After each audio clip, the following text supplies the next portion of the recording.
అందరికీ నమస్తే. First of all ఈరోజు అందరికీ మొదటిగా చెప్పాల్సింది హ్యాపీ రిపబ్లిక్ డే. ఈరోజు రిపబ్లిక్ డే అంటే ఏమి అని అంటే, ఈరోజు మన రాజ్యాంగాన్ని అమలుపరిచిన రోజు.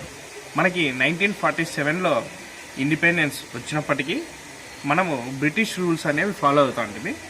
ఆ బ్రిటిష్ రూల్స్ అప్పటి నుంచి స్టాప్ చేసి 1950లో మన రాజ్యాంగాన్ని అమలుపరిచారు జనవరి 26న. ఇప్పుడు మనం చేసుకుంటున్నది 73వ గణతంత్ర దినోత్సవము.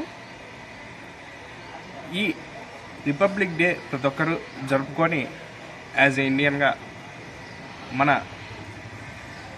రాజ్యాంగాన్ని అమలుపరిచిన రోజుని ప్రతి ఒక్కరూ మన ఇళ్లల్లో మన తల్లిదండ్రులతో కానీ మన తోటి మిత్రులతో బ్రదర్స్తో వాళ్ళందరితో హ్యాపీ రిపబ్లిక్ డే అని విష్ చేసుకుంటే బాగుంటుందని నా ఉద్దేశం. Thank you all. ఇప్పుడు మన ట్యూషన్లో జెండా ఎగరేస్తారు. ఆ రిపబ్లిక్ డే ఫంక్షన్ని కూడా మీకు ఈ వీడియో ద్వారా మీకు చూపిస్తాను. Thank you all. Thank you for watching.